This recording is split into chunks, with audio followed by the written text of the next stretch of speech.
मैं मानता हूं कि 2024 के लोकसभा के चुनाव के जो नतीजे हैं, हर पैरामीटर से देखेंगे, दुनिया ये मानती है और मानेगी कि ये एनडीए का महाविजय है।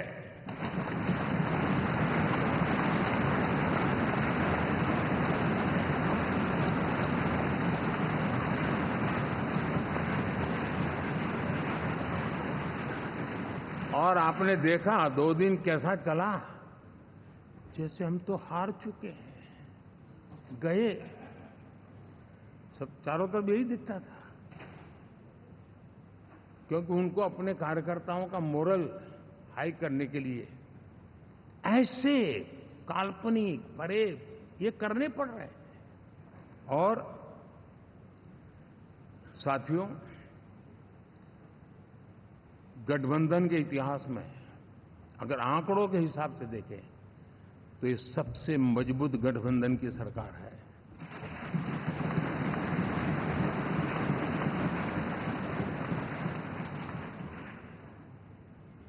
लेकिन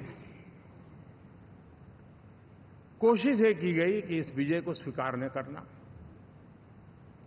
उसको पराजय के छाया में डुबो कर रखना।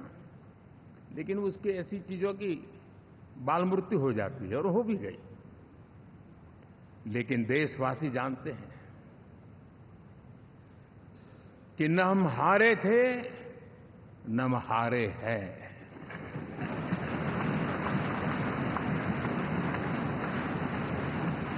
लेकिन 4 तारीख के बाद हमारा जो व्यवहार रहा है, वो हमारी वो पहचान बताता है कि हम विजय को पचाना जानते हैं।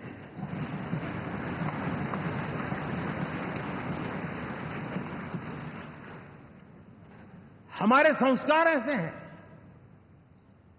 कि विजय की गोद में उन्माद पैदा नहीं होता है, और न ही पराजित लोगों के प्रति उपहास करने के हमारे संस्कार हैं। हम विजय को भी पचाते हैं और पराजित का भी उपहास करने की विकृति हम नहीं पालते। ये हमारे संस्कार हैं।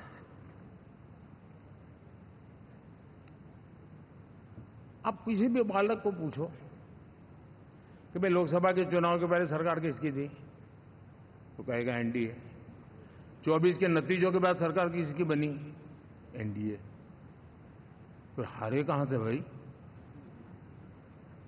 पहले भी एनडीए थी, आज भी एनडीए, और कल भी एनडीए है।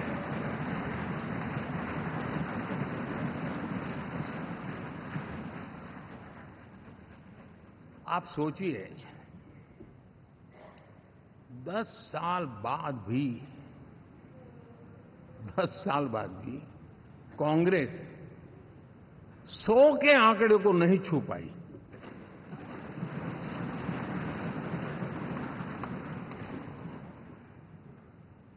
और अगर मैं 14, 19 और 24 3 चुनावों को जोड़ करके कहूं, कांग्रेस के 3 चुनाव जोड़ूं, तो इन 3 चुनावों में जितनी सीटें मिली है, उससे ज्यादा हमें इस चुनाव में मिली है।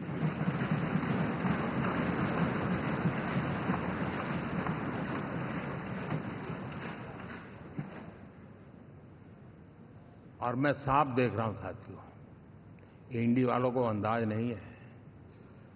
वे धीरे धीरे पहले तो डूब रहे थे, अब तेज गति से ये गर्त में जाने वाले हैं।